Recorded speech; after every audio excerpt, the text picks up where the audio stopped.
Good morning, everybody.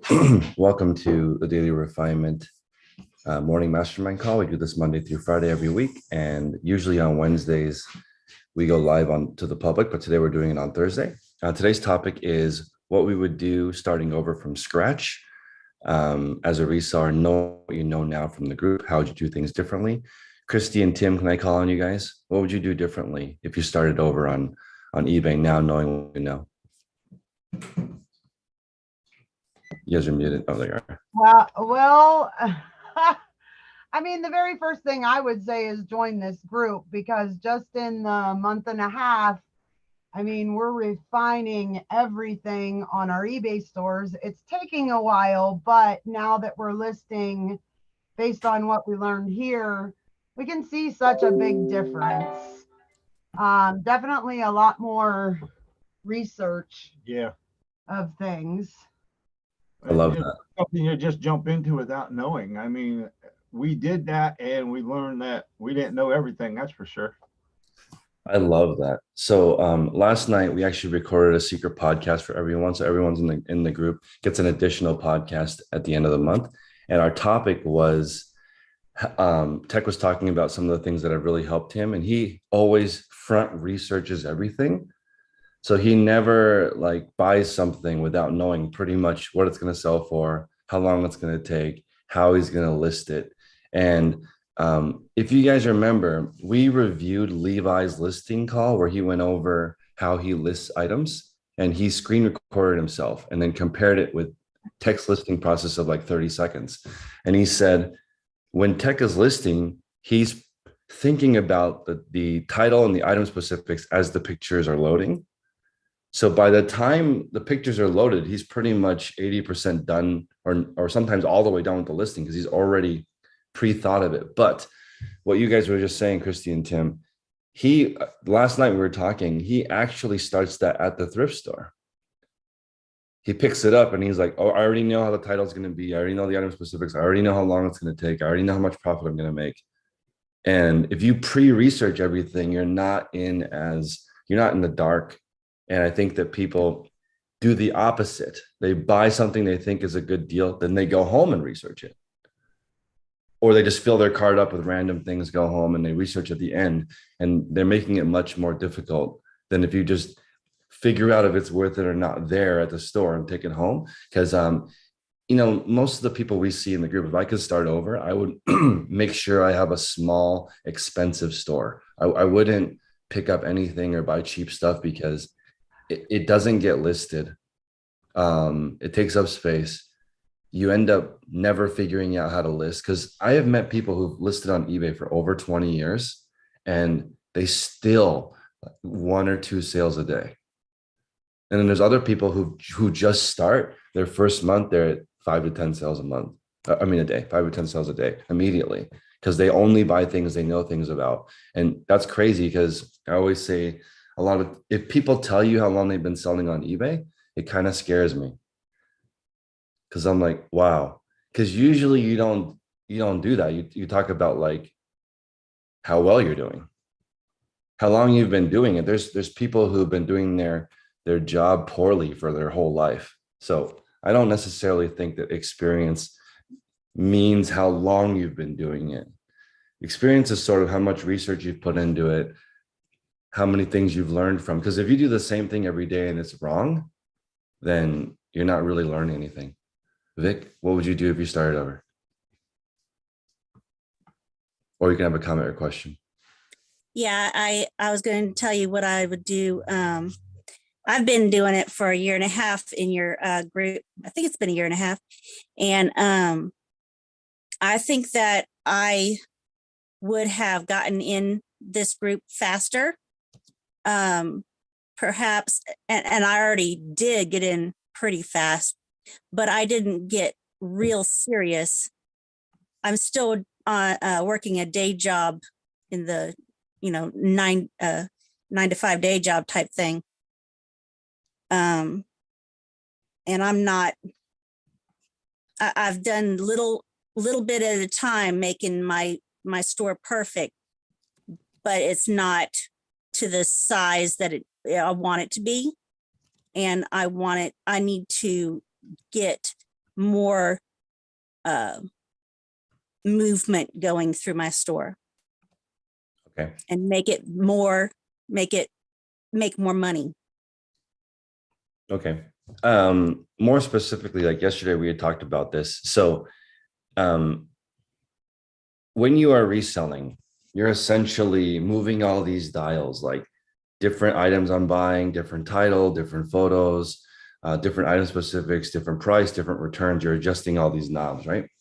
I think that the point of this group is for you to adjust the knobs so that it makes sense for your business. And then once it makes sense, don't change it. Like a lot of people, like this is going to sound crazy, but if you buy the same thing every time at the thrift store, they're going to already know what you're buying and they can actually help you. If you buy something different every time at the thrift store, they can also help you ruin your business. Because like yesterday you bought a toaster and a scooter. Today we have these really cool baskets and a painting and a statue of a giraffe. We know you would love those. And then you take those home and then what are you doing? But if you buy the same, like everyone listening right now can make a living just selling outerwear. I'm positive, just outerwear. There's enough margin on a jacket or a coat that you could, but it would take some experience learning how to store it, list it. You have to know all these things, but there's outerwear everywhere, even in California, even where I live, where it's warm all year, jackets, there's jackets everywhere. So Vic's been in the group for a while and I've been kind of pushing her to come up with a specific thing. Like, why are you in the group? And she mentioned creating a dedicated photo space, trying to, adjust from she was a portrait photographer, changing to item photography is a little bit different settings. So those are the kind of things I want to talk about. Like what specifically are you changing and adjusting? What knob are you turning to make more sales happen? Kelly? Good morning. Yeah. There's so much that I've learned. So I'll just try to narrow it down. But one thing I think in particular that I've learned, and that would be a good place to start before you make a big mess of everything, would be to have a plan. Oh my goodness. A lot of times though, we just start as like, oh, I could sell this, and you sell one, two things, and then you're like, okay, then but then it just gets bigger and bigger and bigger of a mess. At least that's what happened in my situation, where I got into it without a plan, really, basically, without everything situated, just winging it as I went. And so that turned it into a big mess. So that's one thing I think, know that this is what you want to do, and then have a good foundation. That's what I think. So I want to just reiterate that for anyone listening right now, you can make reselling a great side gig for the rest of your life. Like it's the golf of business. You could set up a 10-a-day listing habit and do it for 40 years. But you need to take it really seriously, even if you're just a 5-a-day seller or a 1-a-day seller. In having a plan, I know it sounds crazy, but imagine if you're like, I'm going to work tomorrow. We have no idea what we're doing when I get there. We're going to figure it out when I get there. We have no idea who the customers are, no idea what we're selling, no idea how long it's going to take, but I'm going to go into work tomorrow. Like that doesn't make sense. I don't even treat my hobbies that way. I don't want to, I moved away from Utah because people would always say, come over to my house and we'll figure out what to do. And I'm like, I don't want to do that. Why don't we figure out what to do and then go do that? Why do I have to go to your house first and figure out what to do? Then I moved to New York City. No one is like that. Everyone's like, hey, do you want to go do this? Great, go do it, come home. It's the complete opposite. I don't know what it is about. I like Utah, but for some reason, when I live there, everyone does a couple of extra steps that are not necessary. So if you want to be a reseller, why not go buy something that you know something about, go home, photograph it and list it and put it away? Why do you have to add all these extra steps? Opus says in NYC, you don't even meet at their house. That's what I mean. You just meet directly at where you are going. So I like that kind of, and some people think that they're rude, but I think if everyone is going somewhere, I think it's rude to waste people's time. So I'm just a big fan of, another thing I would do is I would combine photos and listing. I know a lot of people will resist this and they think that separating it, like if you have an hour, take an hour worth of photos and throughout the day do your listing. I don't think that works better than half an hour of photos, half an hour of listing, and doing nothing the rest of the day. And I know that even with a newborn, that was the way I had to do it, because you can't really work that well when you have a kid around. For at least for me, it's really hard. The only way is when they're asleep, it's go time. You have like 45 minutes to do 3 or 4 listings maybe, and that's all you can do. I would not take photos for 45 minutes and then try to do it while you're playing with them. It didn't work for me. I think it doesn't matter what time you wake up, but while people are asleep is where most people are building their fortune or their side hustle, early morning or late at night. I also underestimated how long it takes, or I'm sorry, how difficult it is to get started, but how easy it is to become an expert. In my opinion, if you just spend 20 hours on one thing, you already know more than half of what you need to know. Most people over the course of their 20-year reselling journey never even spend 20 hours researching one category ever. Their entire time, they never do that. It only takes part-time at 4 hours a day for a week. They don't do that. And Chris, I wanted to add that that's why I believe that this mentoring group is a blessing on so many different levels, is because you could take the things that you're teaching us and apply it to everything in your life. When I would listen to you on YouTube, that would be my thought. I was like, wow, these are life lessons that you can use to better everything that you do in life, not just this business, but the skills and the mindsets and the thinking. I mean, it's top notch. I don't, it's like upper echelon of how you live your life. Just all the principles can be utilized in everything, like even raising children, like everything. So I'm just very thankful for this group, and I'm kicking myself that I took so long to get on, but I'm thankful that I did eventually do it. It's worth every penny. I want to play on Kelly's thought about making a plan. I have a question for you guys. For the next 5 days, we're eating spaghetti, beef and tofu, tuna, salmon, taco bowls, and soup. That's like the next 6 days of food. How much time do you guys think we save by not thinking about what to eat? Right? It's got to be hours a week. Easily. Right? We spend 5 minutes deciding what we want to eat for the week, and that's it. It's a lot easier because we have a plan. I mean, maybe, Tech and I were joking last night, maybe some marriages have been ruined over what do you want to eat tonight? And they really have no idea. And then they argue about it for an hour over something silly. So you could just decide what you want to eat and then use your mental capacity for something else. Also, you go into the grocery store with a list, your bill is probably less than what you think. You go to the grocery store with no list, you buy a couple $100 worth of garbage, go home, you don't even have a meal to eat. And you spent 10 times as much money. So if you don't go to the thrift store with an idea of what you want to buy, then you're in trouble. And if you don't know what to buy, that's okay, because you can front load the research, like what Christy and Tim said. You can just figure out while you're at the store whether or not it's a good deal or not. So last night we wrote down, like, what is a no fluff store? If I started over, I don't want any fluff in my store. We were using Lisa as an example because she was talking to her mom about what kind of items to put in her store. Fluff is stuff that the sell-through rate might take a long time. We use the example of Perry Ellis. A Perry Ellis shirt takes on average 4 years to sell, but there's like a Perry Ellis shirt that sells every day or every week. So people might say, oh, I'm just going to sell mine a week. But the average will tell you it normally takes 4 years. So maybe don't pick something that normally takes 4 years to sell. Leave that there. Even if it's a penny, because the store says, hey, you know what? We're cleaning out stock and we're getting rid of all these Perry Ellis shirts. You can have them for a penny each.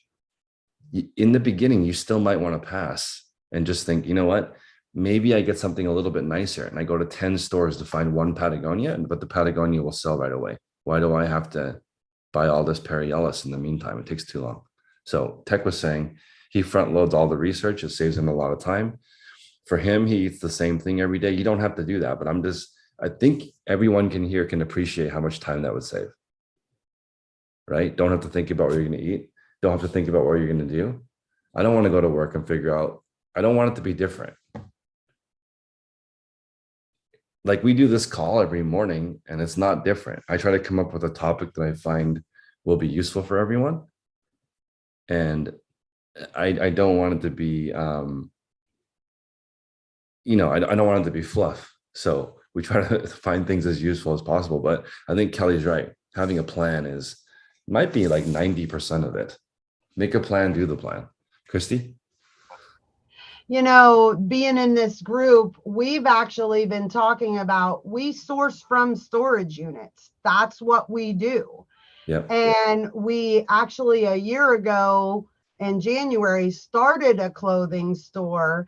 And now we're starting to realize we need to really niche down even on our other eBay stores. So being in this group, learning what we've learned, we realize we need to niche down because we have thousands and thousands of items to list. And it just seems like it would be so much easier to just go to the Goodwill and buy the items that we know we're making money on. And we've really been talking about that. Yeah, and that's the part that's, so we also thought about, okay, what about if you live in an area where there's maybe no things, right? Because people ask that question. Because today's call, I want to start having people build their sourcing plan. So best tips for finding items. If you know what you are selling, right, you can order it. I know it sounds crazy, but if you know, hey, you know what, I only sell ham radios. There are people who only supply ham radios. Like that, you could find someone that their whole job is just finding what you're looking to sell. That's so wild. Can you believe that? Anything you want to sell, you could. The longer burger baskets. You could sell quilting equipment, crafts, arts and crafts are huge on eBay. Clothing is the most plentiful in any area because everyone wears clothing no matter where you are. You may have to become an expert in Old Navy if you live in an area where there's no designer brands, but that doesn't matter because there's so many more Old Navy things sell than other brands. So you just have to become good at Old Navy and know which brand. Surprisingly, if you go to eBay and you look at Navy high to low, there are items that sell for $100. That's kind of amazing, but there's just something that for some reason that's valuable and somebody knew that. So no fluff is don't buy things that sell through fast. Or the best example I saw was a pair of Fila sneakers. Fila is not known for making sneakers. This guy is at TJ Maxx. He sees these Fila sneakers for $40. He sees two people on eBay. One's asking $50. One's asking $60, 9.5 and size 10. The one at TJ Maxx is size 8. Anyone that sells shoes would know size 8, maybe not as desirable as 9.5 or 10. 0 solds. Item has never sold before. There's on eBay. There's 2 available, 9.5 and 10. They're asking like $50 or $60. The guy posts on Instagram, I'm going to buy these for 40. I'm going to try to get 100. But why? Why would you do that? There's no history of it selling for 100. So we see that a lot. And if I were starting over, I would not do that. I would sell Nikes where there's thousands and thousands of solds. I could figure out, you know what, size 8 Nike, maybe this doesn't sell. I'll pass. I'll keep looking for a 10.5. So it's just easier when you pick something that sells all the time versus an outlier. A lot of people have outlier businesses. When you go to a storage unit, sometimes you find items that have not been on the market for 20 years. There's no history of that selling. It doesn't mean it's not valuable. It just doesn't have a history of selling. So it's more difficult to figure out how long it's going to take.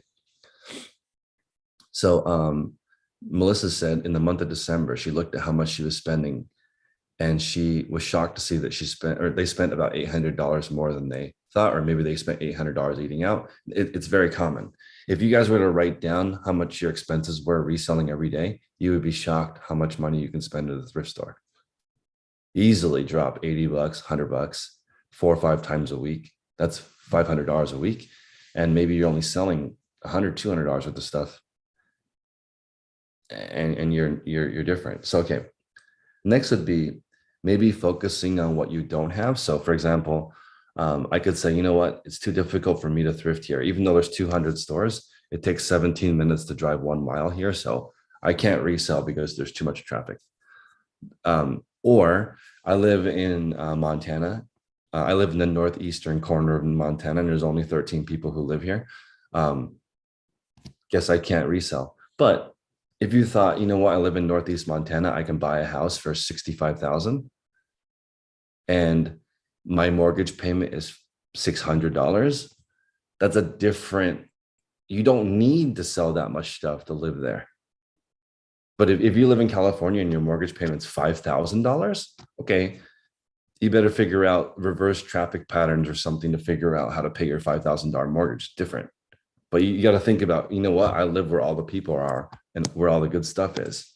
So people here have to start, if I started over, I would think about what I have versus what I don't have. Because when I started the Reseller Nirvana experiment, getting everything out of the garbage, shopping at the Dollar Tree, I realized, wow, it really doesn't take much to get this going. So Jen says that saving time and saving money is more fun than being an everything seller. That's a good question. What do you guys think? This is on YouTube right now. Do you guys on YouTube think that saving money and saving time is more fun than being an everything seller? So if you guys join the group, there's a list of the calls on Patreon and all of them are recorded, so you guys can watch them later. But I would rather, like, I think, and Tech was asking me maybe when the switch changed, and maybe it was when I had my daughter, that I ran out of time. Like if I screw around at work, then I don't get to hang out with her.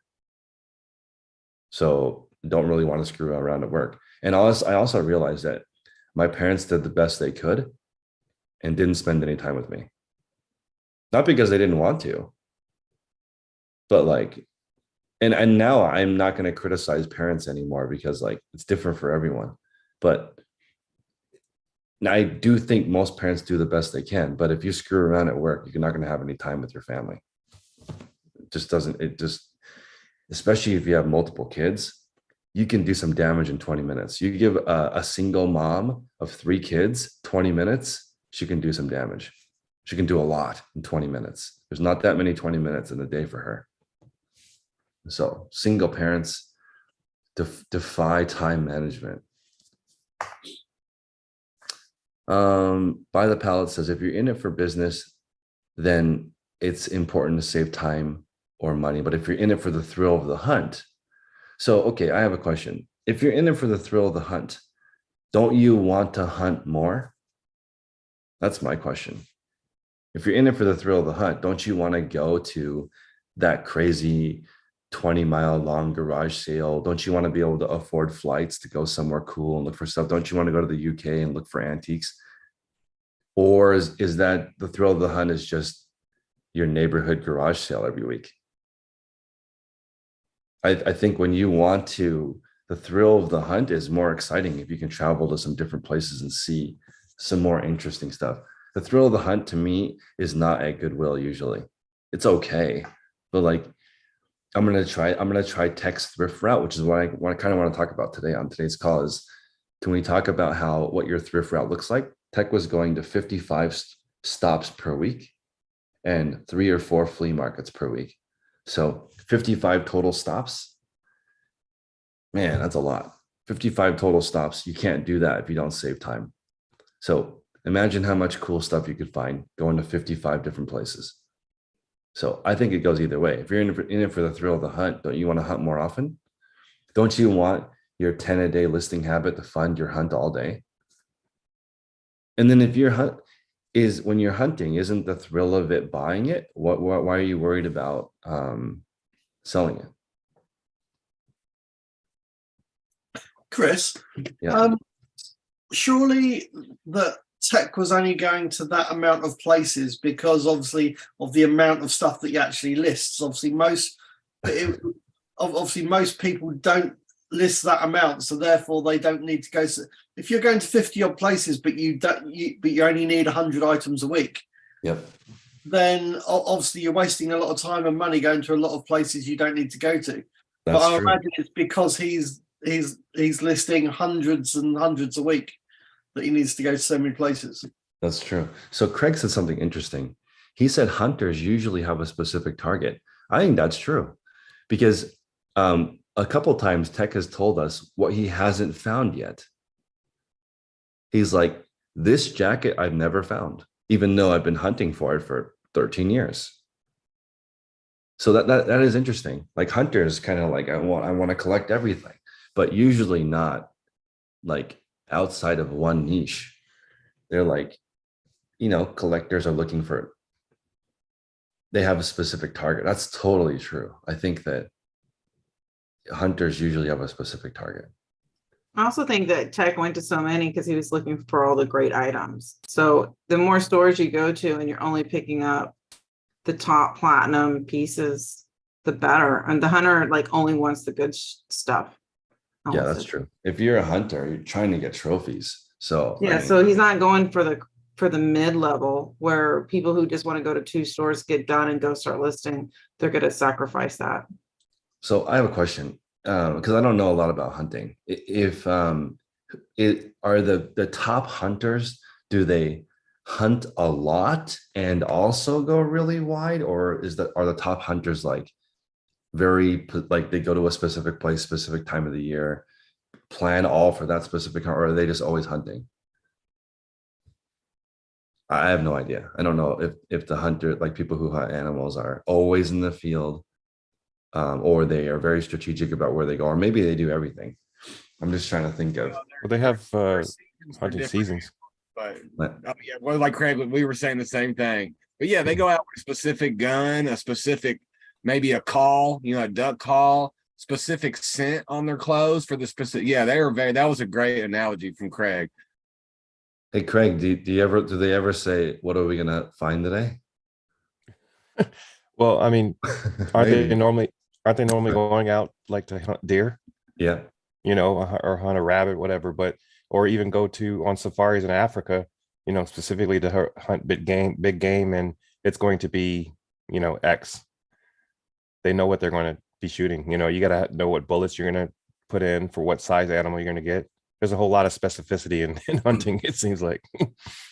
So Karina in the chat says that they scout in the off season. How many people here scout for their category when they're not outsourcing? Probably very few, maybe people in this group, but you're trying to research what you want to find when you go out there, you will find it. Like, for example, Tech was talking about the Ford Ranger being a great work truck. I had never even noticed that truck on the road, but then when you mentioned that, now I see him all the time. So like you do a little homework beforehand, you can start finding stuff. You don't know what you're looking. So I said, what's more important, looking a lot or knowing what to look for? So do you want to walk endlessly in the desert hunting something, or do you want to know like, okay, this means this animal is here? So I don't know. It's interesting. But yeah, I want to. So most people do not need to go to 55 stores per week because they don't have a 120 a day listing goal, as Neil was saying. So they don't need to find 840 items a day. But if you do the math, that's like 12, 13 items a store, something like that. It's not that many items per store. Most people can find 10 items in a store if they have an okay Rolodex. What was interesting too, somebody asked, I think it was on this Tuesday call, like when asking Tech, when you go to the store, what was your plan? Or I don't remember how they phrased it, but he was like, okay, this is this, I hit this, I hit this, and I hit this, and everything else, like if he would go, but he had like a descending order. It was real interesting. Like he knew what he was hunting for. Like these 3 things I'm hitting first. And the others were fillers, it seemed like. It was real interesting. Karina says, great hunters will pass up good for great. I think so. If you go to enough stores, you can leave all the good items behind and pick up the great. Just only North Face, only Tiffany's. Like if you just start only like you go to enough stores, you can bring home the top find.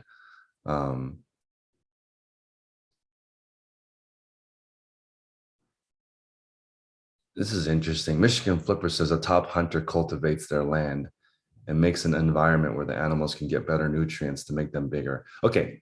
The reason why I'm going to point this out is when tech sources at the flea market, I noticed, or I learned this from him too. He leaves meat on the bone for the vendor to make some money.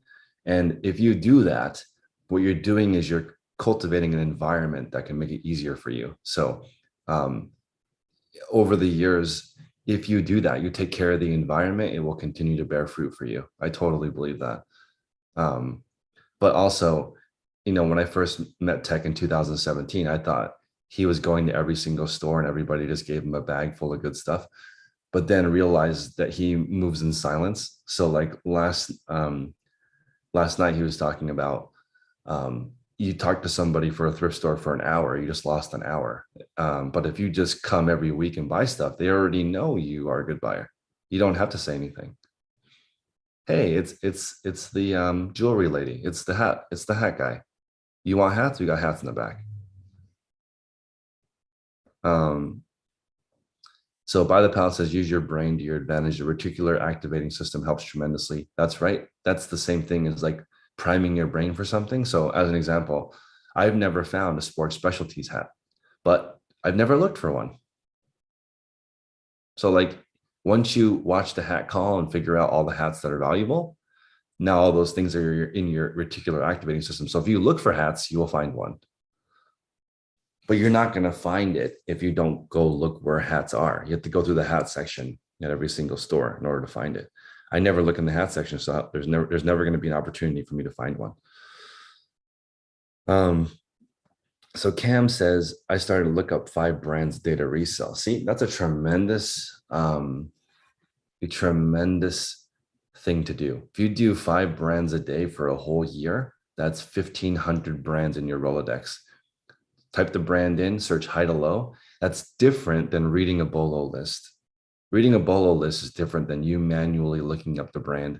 Type in Ralph Lauren, search high to low, figure out what's valuable.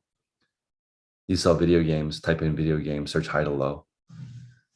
Look up a new game you've never heard of. Jack, in our video game call on Fridays, if you've sold a game, he's probably sold it before. And he can give you some insight on it. And sometimes we don't talk about, we definitely don't talk about Brad enough, but Brad in the group at one point was the largest seller and the largest buyer of video games on eBay. So I think a lot of it comes from buying and selling, both sides of it.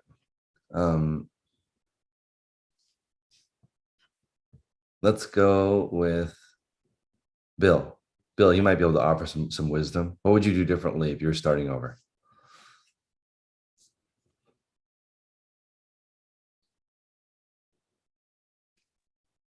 Well, I wouldn't start as a generalist, that's for sure. And I would focus on just like I had a big route like Tech did and some others in the group. And because I was going just anything I thought I could make money on, I was putting it into my store.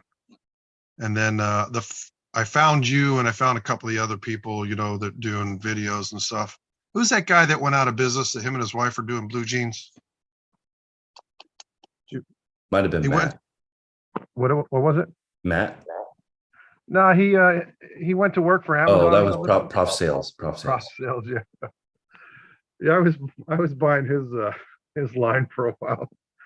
But I got into everything as deep as I could do it, and that was such a waste of time, and I didn't realize how many mistakes I was making. And I owned retail stores. I owned 3 retail stores before, but and I had a chance to go sell a lot of stuff online early on, but I just didn't understand. I didn't relate to it. I thought the customer interaction was necessary, and now I'm grateful I don't have to really interact with customers that much unless I make a mistake. That's true. So I Um, really appreciate that. So the focus would be one, and Yeah, focus. understanding how to do a listing. How come And then the Prof draft Sales, is so important. why did Prof Sales fail? Because like he wanted to only do jeans, so he decided to be a niche seller. But I don't know what happened. There's something went awry. Maybe it was, maybe he didn't know about listing, like his title structure and stuff or something, because, he had thousands of pairs of blue jeans in his house. Yeah. And they were going really good for a while, and then it just tanked. And they never offered a reason why, that I recall. When I met Jason in 2017, so the first group that I had was myself, Endless Entrepreneurs Luke, Jason Prof Sales, Tino the Soul Advisor, and Hustlebee, and Frank. You guys know Frank in the group. The original 6 people were those people. They're all still reselling now, except for Jason. And I remember watching those videos and I was like, man, somebody can make a living just selling jeans. I couldn't believe it. And then he gave up on his goal. And I was like, why? It seemed to have been working. He was a numbers guy and looking at it, but now there's plenty of people in the group that make a living selling jeans. Just interesting. Like, yeah, something one little thing could do you in. And him being a numbers guy, you'd think he didn't spend all his money on inventory, but maybe that's what happened. And he got behind and could never dig out or something. I don't know. But, the training that's available, like this is the best deal in the business world. Well, I can't remember what our fee is per month, but it's not very much. no. But you get so much information, and you have to really be open to receiving the information and applying it right away in your business. That's what's helped me make incremental changes in my business. Now I say that to say that my sales this week have been off, and the accountability is, my titles are wrong. Yep. So I'm going through titles, and I'm trying to get the sequence of my title structure where it should be. But I learned to be accountable because of these meetings, I agree. That's it's nobody else's fault but mine. Yeah, learning how to do titles is the current trend in the group. It's huge. I didn't know that either, because you don't know that a couple words out of order will make it so people can't find your item.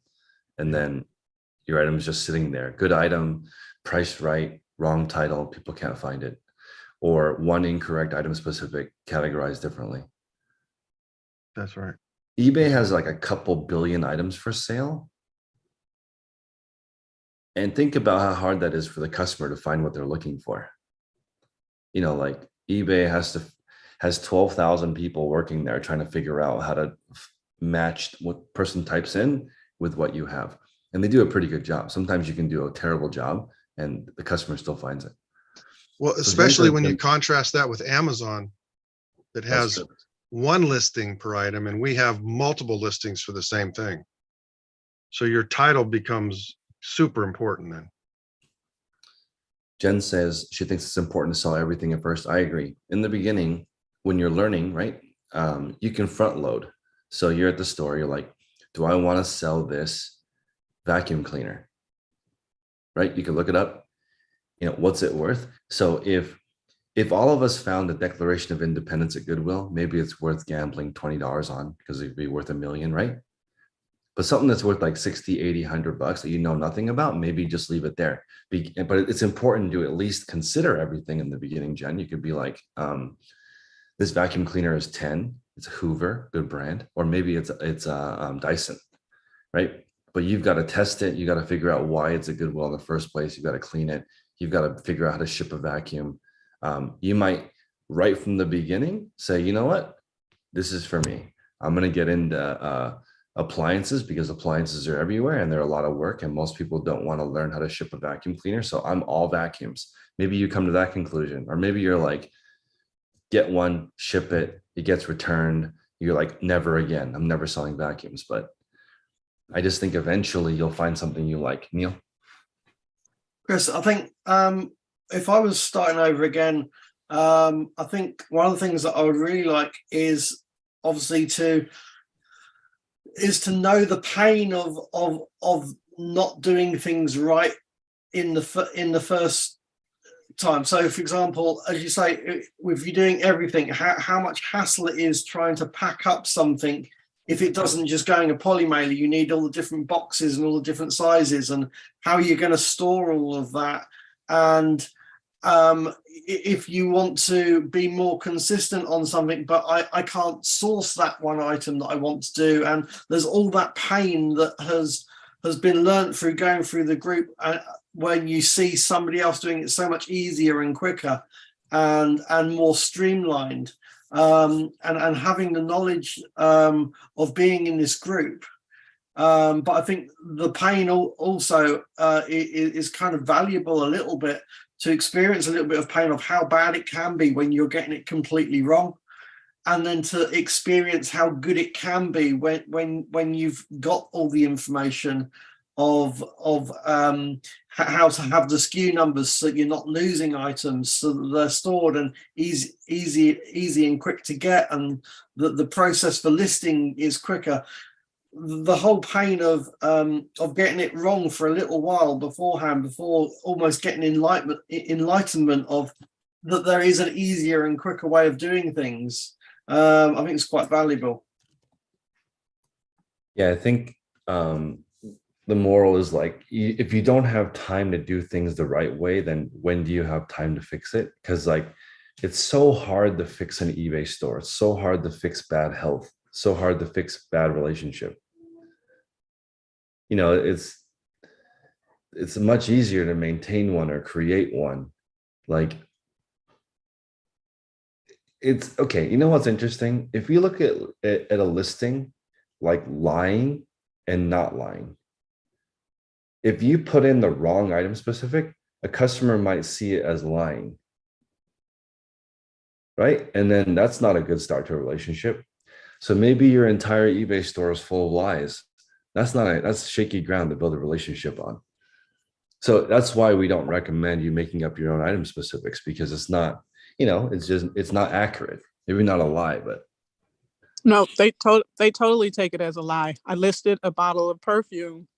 I put the wrong amount of that the perfume was, and the comment I got, the feedback was beware of buyer, and I'm like, sir, wow, it was a mistake. Like, you think I'm trying to pull a fast one on you over how much perfume is? Like, come on. But yeah, some will overreact like that. Yeah, I definitely imagine. I mean, it's considered like a bait and switch, right? You come thinking it's going to be this, and it ends up being something else. It leaves a bad taste in your mouth. Go ahead, David. Hi, Chris. Yeah, just letting you guys know that I'm actually going through this right now, where I've come to a realization that I've got too much low value in my store, just from looking at what you've said and what Tech said. And I'm now in that phase where my garage of unlisted inventory is just that high that I'm now just having to completely refocus what I'm doing.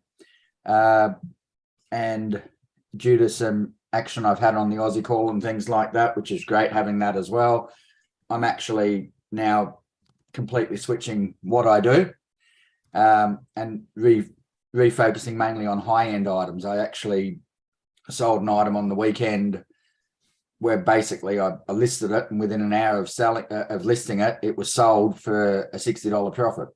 And it was a higher end item, but it's more about, do I want to list stuff and have it sit in the store for 4 years, or do I want to list it and have it gone within the hour? So I'm now changing my focus to things that I can move quick.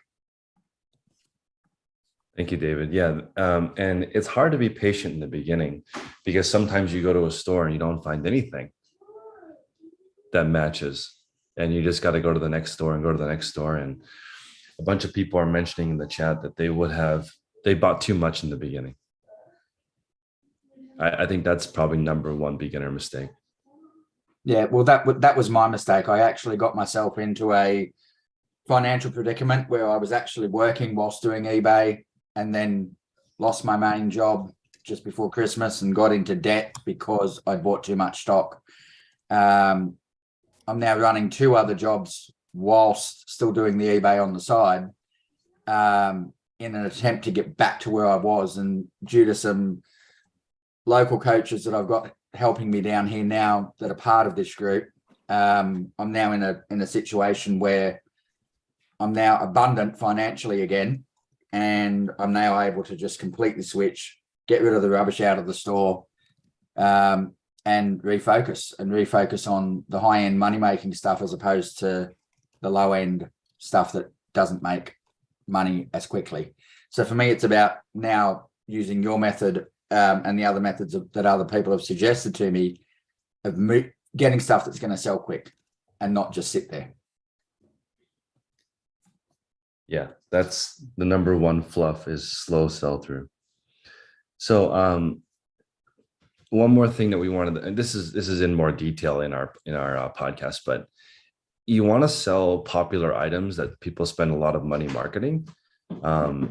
So, like any jewelry category, there are certain jewelry things that are more trendy. It's just easier to sell things that are already popular. Popular mall brands. If you walk through the mall, like I want to do a meetup where we go to Walmart, Target, Costco, REI, Nordstrom, all in one day. You will learn about probably 20 to 50% of the brands in one day. Like, oh, this is Levi's at Walmart. Oh, it's different than Levi's at Target. Oh, Levi's at Nordstrom is different, looks different, tags different, price is different, experience is different. Okay, REI. Wow, this clothing is a lot different. It's made different. It has different marketing, different customer. Costco. Wow, this is even more different. Different tags, different brands, different styles. And then you'll notice things like Levi's are sold at all of these places. And you're like, holy crap, this is a big thing. There are Levi's that are worth nothing, and there are Levi's that are worth hundreds of thousands of dollars. You'll notice who all the big brands are and what to sell and what not to sell by just looking at what sells. Everything at Costco, Target, Walmart, REI already sells. Yeah, Jeff, that's right. If you'd gotten the REI and Nordstrom the very first day, it would blow your mind. All the items that sell well are already there. You think they built these gigantic $100 million buildings to sell fluff? Well, and feel everything. Like Feel when everything. you go, because if you go Feel to a thrift, everything. if you're a thrift store person and you just go down like the sweaters or the jackets, you Yep. can feel which ones are quality, and Yep. it'll save you much faster. Definitely. I like the 5 a day researching brands manually. That's a fantastic tip. I'm gonna think about making that a thing. 5 a day is fantastic. Isaiah.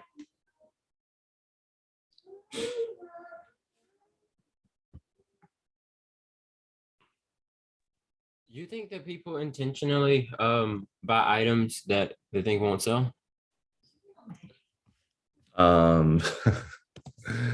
Do people buy items they think intentionally won't sell? No. I don't think so either. I think when people are buying stuff, they think it would sell. It's just that they They think find it out will sell. after the fact that the items that they picked up weren't worth it. Yeah. But like, is it that they're doing poor research? Because like a lot of it's like with the guy that was just talking a second ago, David, like all the stuff he picked up beforehand, he thought I'd be able to move this stuff and, make money on it. Otherwise he wouldn't have picked it up in the first place. Yeah. Unless it, like, even if it was a deal where someone gave you a bag of clothes for a penny, you're like, I can make more than a penny on eBay for this stuff. Easy.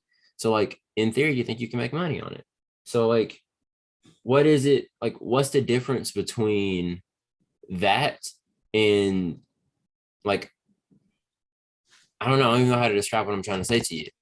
Cause like, I don't think people are intentionally putting bad items in their store. I just think that they think they can make money on those items. So like, where does that becoming more informed come from? I think it's from experience, like you do that poorly a couple of times. It's from being aware. I'm going to give one example, then we'll go to Jen first. During the pandemic, I had the opportunity to do 2 estate sales by myself. The first one had a treadmill and an exercise bike. And at the time, the gym in America was closed. So I had to rent a moving truck to get everything back to the place. I listed the treadmill and the exercise bike, and they both sold the same day. When I got back to my storage, people were there ready to pick it up. So like if you have that's being aware of like what is the market right now for something and just paying attention and the speed to action. So if there's plenty of people who made 50 to 100 grand during the pandemic selling fitness equipment. So many people. Things were selling for so much money.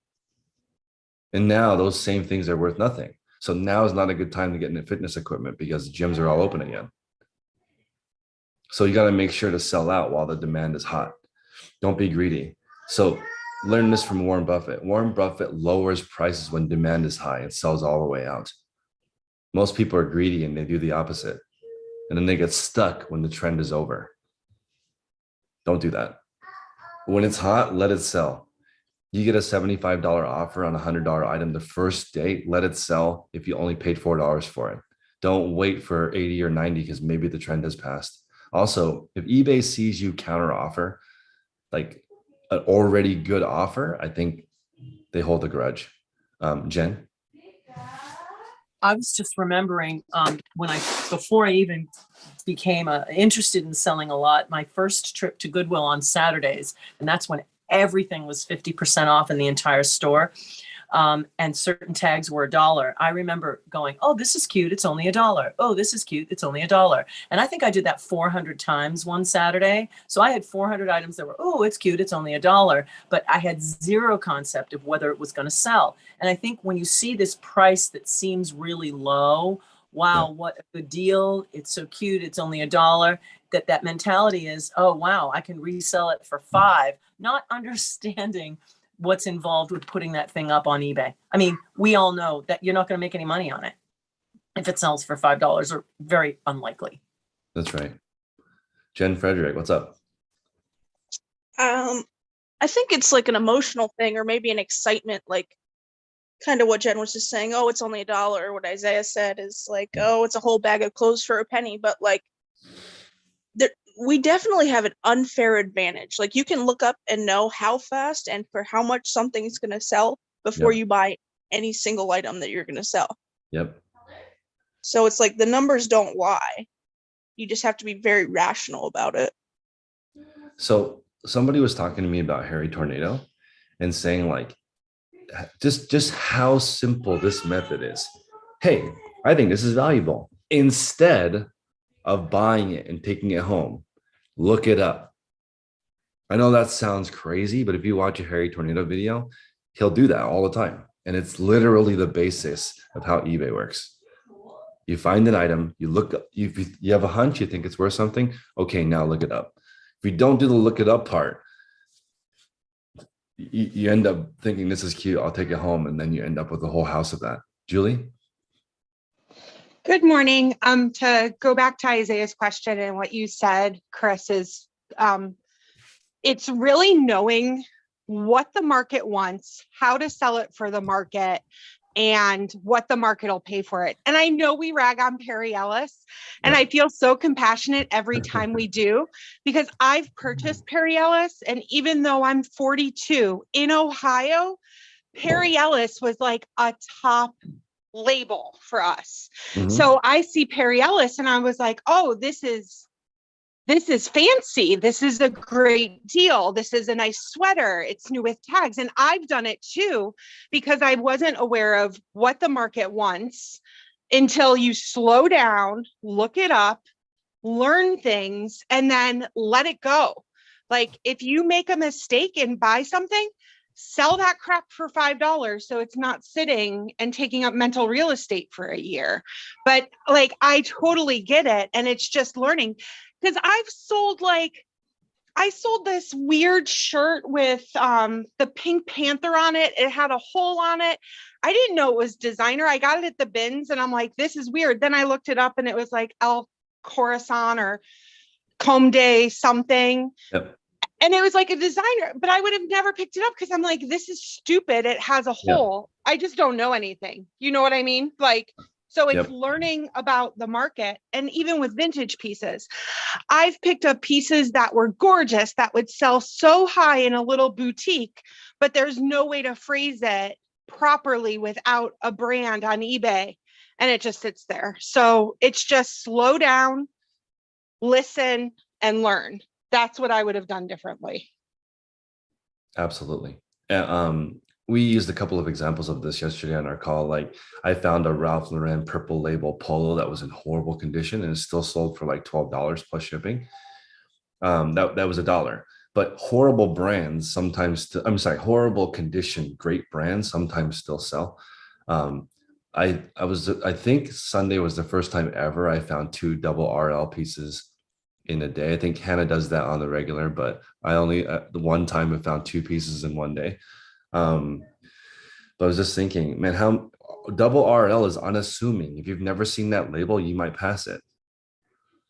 So is like smart wool. It looks silly, but it's worth money. So what Tech was saying is, at one point he found a really cool Southwest pattern shirt and it was worth nothing. But if it had been a Southwest pattern on a Ralph Lauren shirt, now it's worth $150, like the same shirt, but just different tag. So after that, he stopped wearing his inventory and thinking it was cool. Or maybe he never wore it, but he stopped thinking it was cool because he was like, so much of it is brand specific, not how cool it is, how trendy is the brand. So I think that's a good tip, because once you realize that it's mostly the brand, you stop picking up stuff that's cool, but doesn't have a trendy brand attached to it. Bill? Chris, I thought you brought up an amazing point.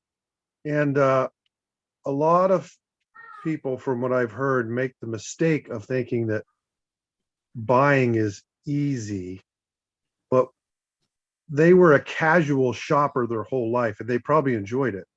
But when you get into the eBay business, you become a professional buyer. That's right.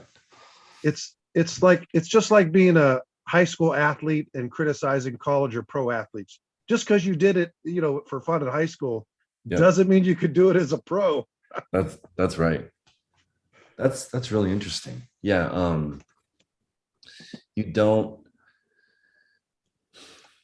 There's a lot of I call it armchair reselling, where you're not really reselling, you're just at home hanging out and talking. But like, a lot of people confuse being a great buyer with being great at spending money. Yeah, that's right. Being great at spending money is not a skill. That's just, you're really good at taking your credit card out of your wallet. Being a good buyer means you're buying stuff that sells. A good buyer actually can help a retail store succeed. And a bad buyer, it's over. Well, not to be a sycophant, but what you and Tech have done with your sourcing, like when you go to a flea market and you're buying gobs and gobs of resellable clothes for $1, that's professional status. That's not just true. A casual weekend, I'm going to the flea market and see what I can get. Right? I mean, you guys have really perfected that part of the business. I mean, I can't buy anything for $1.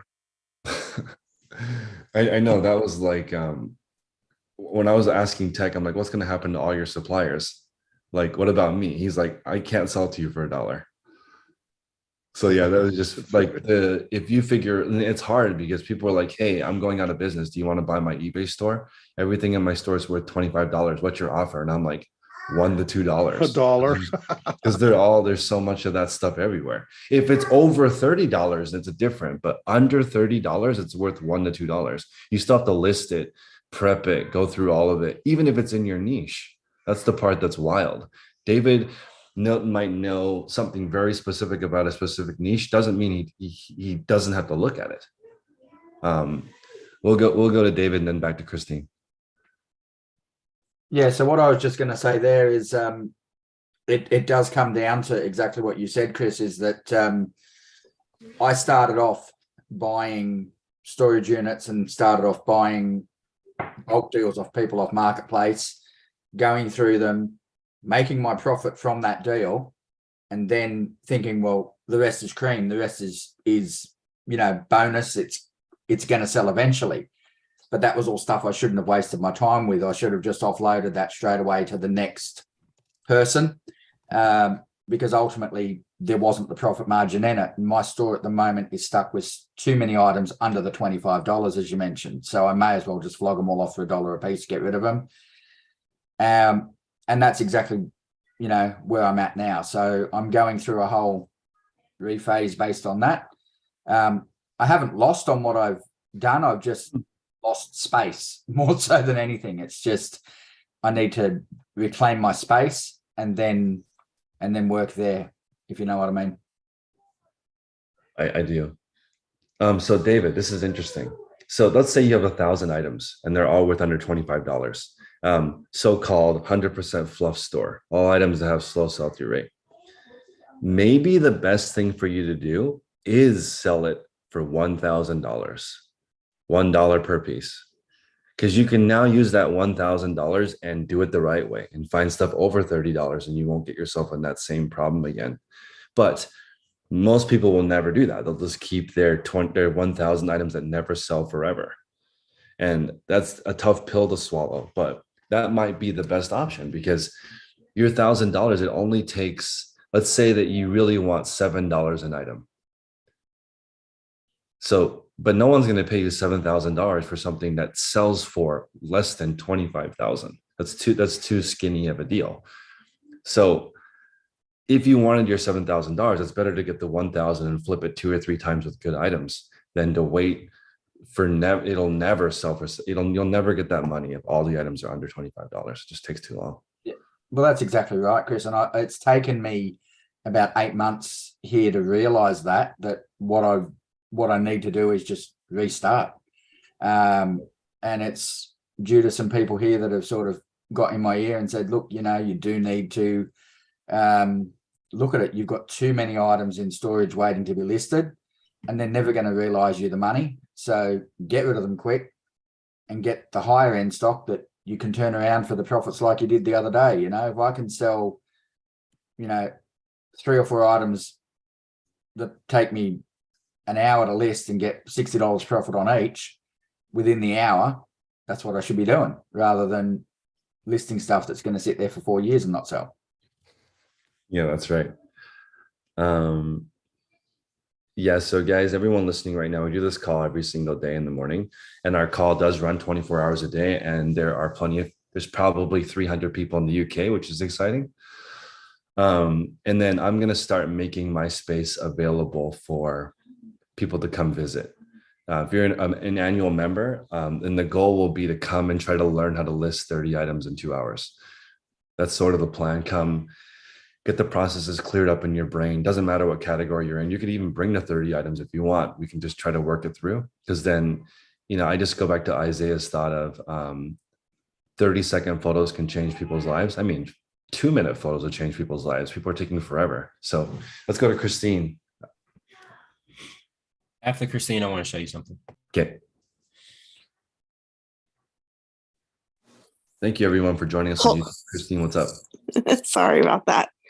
I have a question in regards to when you say to pick 5 items and do like a search on those 5 items.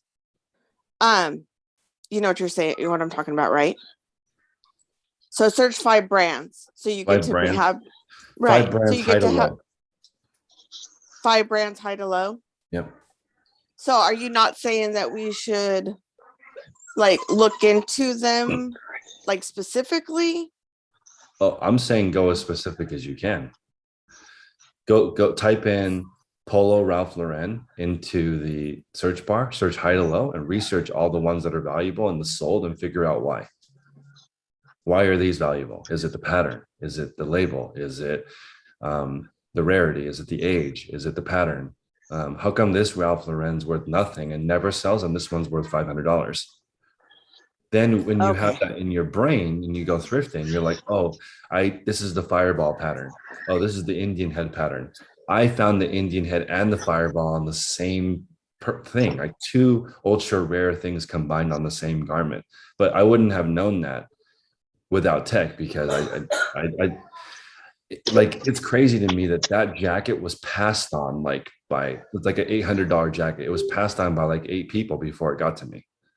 Wow. But if you get an idea of what you're looking for, and also I only find one thing like that out of 40,000 pieces every week. Like it's not Right. it's very uncommon, but the unfortunate part is that you will not notice it without researching.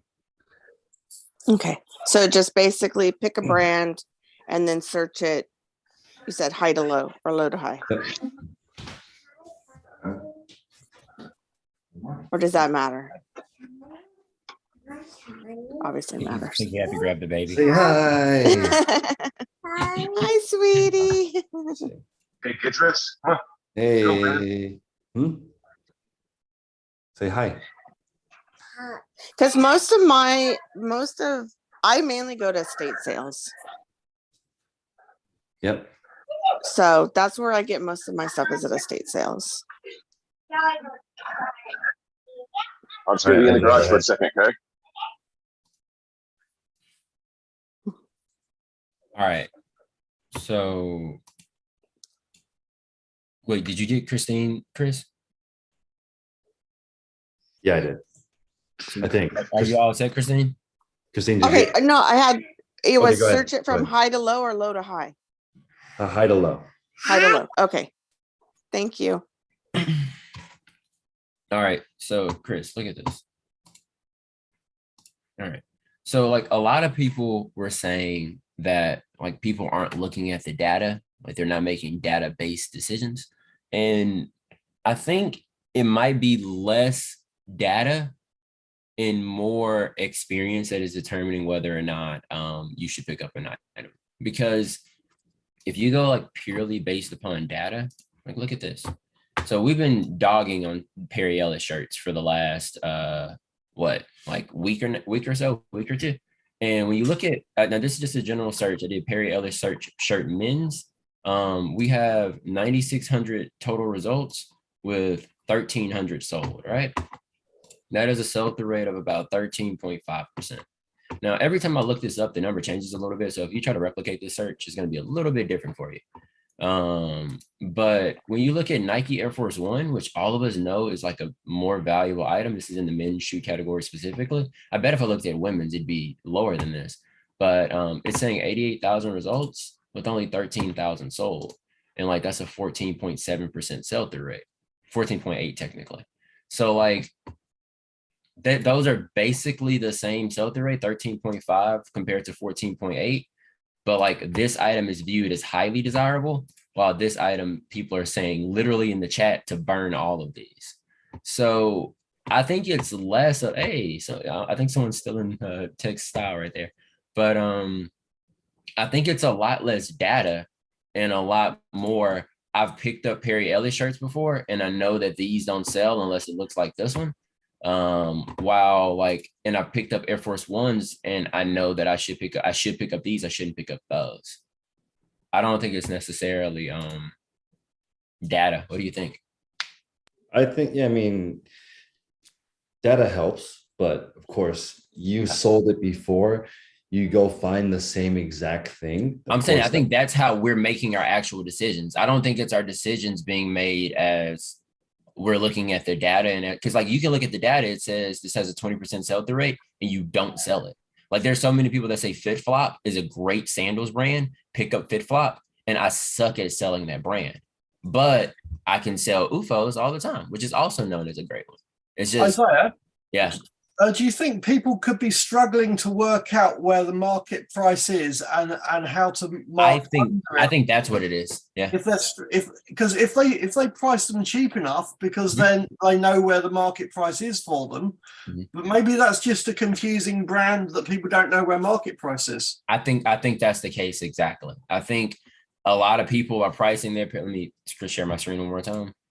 I think a lot of people price their Perry Ellis at $24.99 pre-owned, and let's go look at the solds. Like brand new, they're selling $16.99. So you're pricing yours at $24.99, hoping that someone's gonna. And this is with free shipping, but like let's say you did it $24.99 plus shipping. Like you're expecting to get this price, but in reality, you should be looking for $8 or 10 or something like that. Because like brand new, this is 1951. They sold it on bid for 99 cents, 10.99 brand new, 12.99 brand new. So maybe if you took all your Perry Ellis's and priced them at $6, you make money on those. Well, you don't make money on those, but like you can actually sell them. And I think that goes across the board for most brands. I think not only do you need to know what a good brand is, but also what prices you need to put that brand at in order to actually sell it. Because again, I don't think it's as much data as it is experience. It's both. You got to know what to look for, and then you got to practice, and then you got to Exactly. find out what not to look for, and you got to have experience. Like, you know what, this Perry Ellis with a great pattern sells great for me. Regular Perry Ellis, wow, sucks. Like imagine if you took your Good American jeans, Chris, and was like, I'm gonna price all of these at 80 and above. Like you sell none of them.